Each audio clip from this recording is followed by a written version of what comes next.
दोस्तों, स्वागत है आपका मेरे YouTube चैनल इंग्लिश बाबू पर। और आज मैं फिर हाजिर हूँ आपके साथ एक नई स्टोरी लेकर। और दोस्तों, आज की जो स्टोरी है शॉर्ट स्टोरी है, लेकिन बहुत ही मज़ेदार स्टोरी है। सुनकर आपको बहुत मज़ा आएगा। उसके अलावा इस स्टोरी के अंदर आपको ग्रामर के कई नए स्ट्रक्चर सीखने को मिलेंगे, और उसके अलावा आपको नए वर्ड मीनिंग सीखने को मिलेंगे, उनकी करेक्ट प्रोनाउंसिएशन के बारे में पता चलेगा। और जो इसका ग्रामर का पार्ट है हम उसे बिल्कुल डिटेल में कवर करेंगे। तो चलिए दोस्तों, आज की इस कहानी को हम शुरू करते हैं। और सबसे पहले कहानी का टाइटल देखते हैं। कहानी का टाइटल है ओवर क्लेवरनेस। दोस्तों, ये एक क्लेवरनेस एक नाउन है जिसका मतलब होता है चालाकी। चालाक को क्लेवर कहते हैं, जो कि एक एडजेक्टिव है। और जब क्लेवर के बाद NESS जोड़ दिया जाता है वो बन जाता है क्लेवरनेस, और वो बन जाता है नाउन जिसका मतलब होता है चालाकी। तो आप इस वर्ड को याद रखें कि जो ये वर्ड है क्लेवरनेस, ये वर्ब नहीं, ये एडजेक्टिव नहीं है, ये है नाउन, मतलब कि संज्ञा। और इसका मतलब होता है चालाकी। तो इसका क्या मतलब हुआ? ओवर क्लेवरनेस, मतलब कि अधिक चालाकी, या कह सकते हैं ज़्यादा चालाकी। तो दोस्तों, ये आज की इस कहानी का टाइटल है, शीर्षक है। और मैं अब मैं इसे पढ़ना शुरू करता हूँ। आपसे रिक्वेस्ट है आप इसे पूरे ध्यान से सुने, बिल्कुल भी स्किप ना करें, क्योंकि यहाँ पर आपको हर स्ट्रक्चर का मतलब समझ में आएगा। तो चलिए दोस्तों, कहानी को शुरू करते हैं। Rahul had to go to Mumbai. क्या मतलब हुआ? दोस्तों, ये जो हमारा वाक्य है ये है पास्ट फोर्स्ड एक्शन सेंटेंस। ऐसा कोई भी वाक्य जहां हम ये शो करना चाहते हैं कि पास्ट में किसी व्यक्ति को कोई काम मजबूरी में करना था या कोई काम करना आवश्यक था, तो वहां पर हैड टू का प्रयोग किया जाता है। तो इस लाइन का क्या मतलब हुआ? Rahul had to go to Mumbai. Rahul को मुंबई जाना था। राहुल को मुंबई जाना था। आगे देखिए। When he reached new Delhi railway station the train was full of passengers. क्या मतलब हुआ? When he reached. दोस्तों, ये जो हमारा वाक्य है ये पास्ट इंडेफिनिट का अफर्मेटिव वाक्य है, क्योंकि ये जो स्टोरी है ये भी पास्ट में ही है। और पास्ट इंडेफिनिट का जब भी हम अफर्मेटिव का वाक्य बनाते हैं तो वहाँ वर्ब की सेकंड फॉर्म का प्रयोग किया जाता है। और ये REACH रीच का मतलब होता है पहुंचना, ये फर्स्ट फॉर्म है। और ED लगने के बाद हम इसको पढ़ेंगे रीच्ड, और ये सेकंड फॉर्म हो जाएगी। तो ये सेकंड फॉर्म है। क्या मतलब हुआ? When he reached new Delhi railway station, मतलब कि जब वह नई दिल्ली रेलवे स्टेशन पहुंचा। The train was full of passengers. Passengers का मतलब होता है यात्री, और ये एक प्लूरल नाउन है। जो ट्रेन थी, जो रेल थी, क्या था? वॉज फुल ऑफ पैसेंजर्स, वो यात्रियों से पूरी भरी हुई थी। तो इस पूरी लाइन का क्या मतलब हुआ? कि जब वह नई दिल्ली रेलवे स्टेशन पहुंचा, जो ट्रेन थी वो पूरी तरह से यात्रियों से भरी हुई थी। आगे देखिए। There was no space in the carriage. Carriage का मतलब होता है डब्बा, और हम इसे बॉगी भी बोलते हैं। आपने अक्सर सुना होगा जो ट्रेन के डब्बे होते हैं उसे बॉगी भी कहा जाता है, और उसको कैरेज भी कहा जाता है। तो इस लाइन का क्या मतलब हुआ? There was no space. Space का मतलब होता है स्थान या फिर जगह, इन द कैरेज। और ये हमारा सिंपल पास्ट का वाक्य है। सिंपल पास्ट के अंदर वॉज या वर्ब को यूज़ करके ही वाक्य बनाया जाता है, और किसी भी तरह की वर्ब का प्रयोग नहीं किया जाता है। There was no space in the carriage मतलब कि डब्बे में या किसी गाड़ी में कोई भी जगह नहीं थी, कोई भी स्थान नहीं था। Suddenly Rahul made a plan in his mind. क्या मतलब हुआ? सडनली मतलब कि अचानक, एकाएक। राहुल मेड ए प्लान, और प्लान का मतलब योजना। Rahul made a plan, Rahul ने एक योजना बनाई। इन हिज माइंड, अपने दिमाग में। तो इस पूरी लाइन का क्या मतलब हुआ? Suddenly Rahul made a plan in his mind. अचानक राहुल ने अपने दिमाग में एक योजना, या कह सकते हैं अपने मन में एक योजना बनाई। He bought a rubber snake and through it in the carriage. क्या मतलब हुआ? ये दोस्तों हमारे जो वर्ड है BOUGHT, ये बाय की सेकंड फॉर्म है, आप इसे नोट कर सकते हैं। और इसको पढ़ा जाता है बॉट, और बाय मतलब खरीदना और बॉट मतलब खरीदा। तो ये सेकंड फॉर्म है। इसका क्या मतलब हुआ? He bought a rubber snake. Rubber snake मतलब रबड़ का सांप। उसने एक रबड़ का सांप खरीदा। एंड थ्रू इट, ये थ्रो की सेकंड फॉर्म है। THROW फर्स्ट फॉर्म होती है थ्रो, और ये है THREW, थ्रू मतलब फेंका। एंड थ्रू इट, और ये जो इट है ये उस सांप के लिए, जो रबड़ वाला सांप है उसके लिए इट का प्रयोग किया गया, और ये एक प्रोनाउन है। तो क्या मतलब हुआ? एंड थ्रू इट, और उसे फेंक दिया। इन द कैरेज, डब्बे में, या मतलब उस गाड़ी में, डब्बे में। तो इस पूरी लाइन का क्या मतलब हुआ कि he bought A rubber snake and through it in the carriage. उसने एक सांप, रबड़ का सांप खरीदा और उसको डब्बे में फेंक दिया।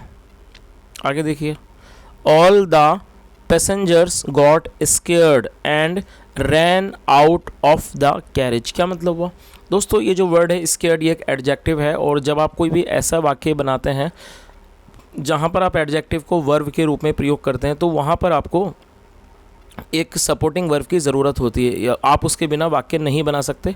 तो सपोर्टिंग वर्ब के लिए यहाँ पर गेट का प्रयोग किया गया है, और ये पास्ट इंडेफिनिट है तो गेट की सेकंड फॉर्म होती है got.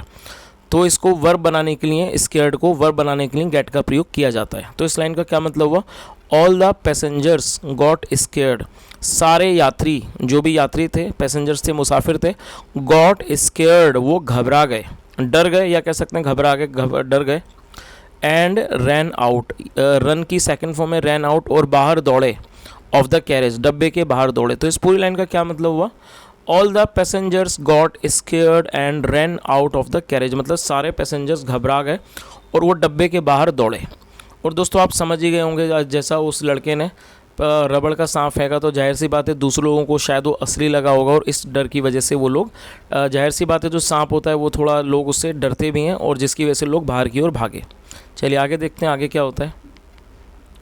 Rahul saw an empty birth, और ये दोस्तों SAW, ये सी की सेकंड फॉर्म है SAW, और इसकी जो प्रोनाउंसिएशन है वो है सॉ। क्या मतलब हुआ, Rahul saw an empty birth. Empty मतलब खाली, राहुल ने एक एम्प्टी मतलब खाली, बर्थ मतलब खाली सीट देखी। बर्थ का मतलब ऐसी सीट जहाँ पर व्यक्ति बैठ सकता है, लेट सकता है, उसको बर्थ कहा जाता है। तो राहुल ने खाली बर्थ देखी, एंड और लेट डाउन ऑन इट, और ये लाई की सेकंड फॉर्म में लेट डाउन ऑन इट, और उस पर लेट गया। चलिए आगे देखिए, सोन जल्दी ही फेल अस्लीप। दोस्तों आप इस वर्ड को नोट कर सकते हैं, आपको ये चीज़ समझनी होगी। ये जो वर्ड है ASLEEP, अस्लीप, ये एडजेक्टिव है जिसका मतलब होता है सोया हुआ, और जब हम इसको इस वर्ड के साथ यूज़ करते हैं फॉल अस्लीप, उसका मतलब होता है नींद आना, और फॉल अस्लीप की सेकंड फॉर्म होती है फेल अस्लीप। तो इस लाइन का क्या मतलब हुआ, सोन जल्दी ही फेल अस्लीप, उसे नींद आ गई।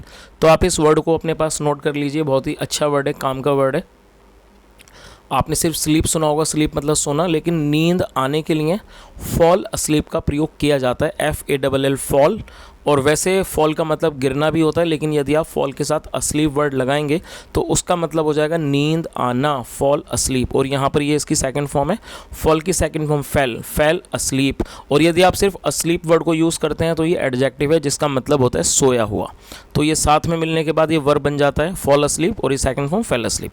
तो पूरा मतलब आप समझ ही गए, सोन जल्दी ही फेल अस्लीप, उसे नींद आ गई। चलिए आगे देखते हैं, A few hours later, वैसे इसको आवर्स पढ़ते हैं, तो कई लोग इसको आवर्स पढ़ते हैं, जो कि गलत प्रोनाउंसिएशन है। जो इसकी करेक्ट प्रोनाउंसिएशन है वो है आवर्स। तो इसका क्या मतलब हुआ, A few hours later मतलब कुछ घंटों के बाद, राहुल वोकअप, ये वेकअप की सेकंड फॉर्म है, राहुल वोकअप, राहुल जागा। He thought, उसने सोचा, that की the train had stopped at A station, उसने क्या सोचा। और दोस्तों यहाँ हेड के साथ वर्ब की थर्ड फॉर्म का प्रयोग किया गया है।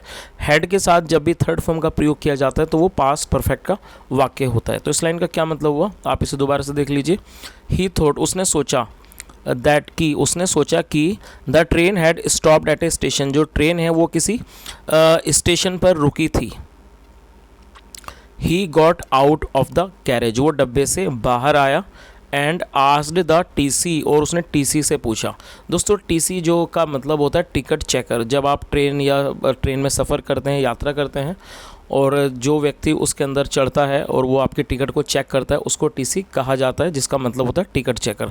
तो क्या मतलब हुआ कि वो बाहर डब्बे से आया और उसने TC से पूछा, टिकट चेकर से पूछा, विच स्टेशन इज़ दिस। ये भी सिंपल प्रेजेंट का वाक्य है। विच स्टेशन मतलब कौन सा स्टेशन, इज़ ये है, विच स्टेशन इज़ दिस, ये कौन सा स्टेशन है।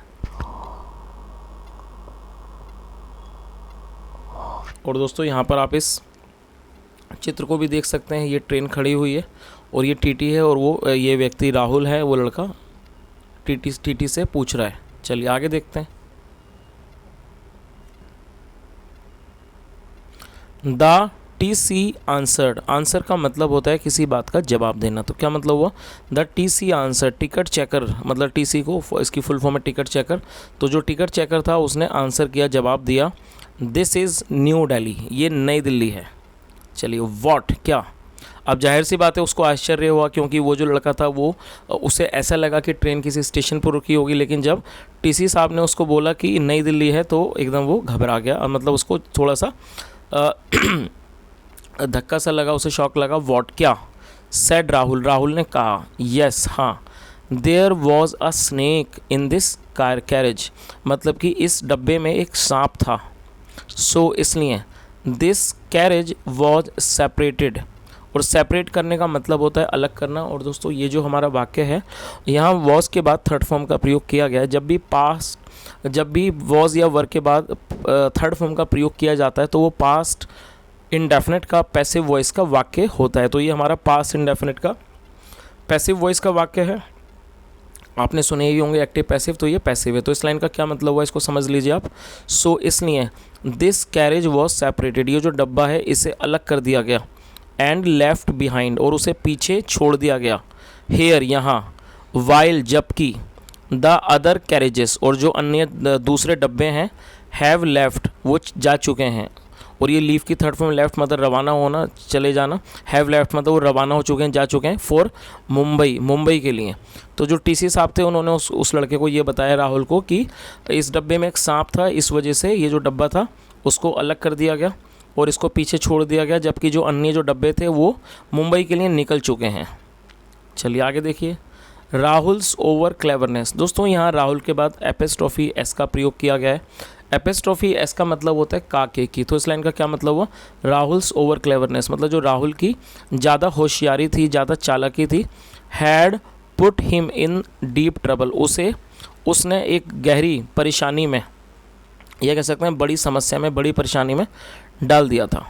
तो दोस्तों ये आज की एक छोटी सी स्टोरी थी। स्टोरी मैं उम्मीद करता हूँ कि आपको फ़नी ही लगी होगी, और जैसा हमने देखा ये जो स्टोरी थी, इस स्टोरी के अनुसार यदि मैं इसके मॉरल के बारे में बात करूँ, या मैं ये कहूँ कि इस स्टोरी से हमें क्या शिक्षा मिलती है, तो इससे हमें यही शिक्षा मिलती है कि जो ज़्यादा होशियारी है वो भी कई बार व्यक्ति के लिए गंभीर हो सकती है, वो उसको नुकसान भी पहुँचा सकती है। तो दोस्तों ये आज की कहानी थी, और यदि आपको कहानी अच्छी लगी और मेरा पढ़ाने का तरीका और प्रयास भी अच्छा लगा हो तो आपसे रिक्वेस्ट है, वीडियो को ज़रूर लाइक करें, लाइक करना बिल्कुल ना भूलें। आपका हर लाइक मेरे लिए एक बहुत बड़ा मोटिवेशन होता है। और दोस्तों यदि आप चैनल पर नए हैं और आपने चैनल को सब्सक्राइब नहीं किया है तो आपसे हाथ जोड़ के विनती है आप चैनल को भी ज़रूर सब्सक्राइब कर लें। और यदि आपका कोई भी सुझाव हो तो आप कमेंट के माध्यम से मुझे ज़रूर बताएँ, इससे मैं अपने वीडियो को और भी अच्छा बना पाऊँगा। यहाँ तक सुनने के लिए thank you so much. Have a nice day and bye.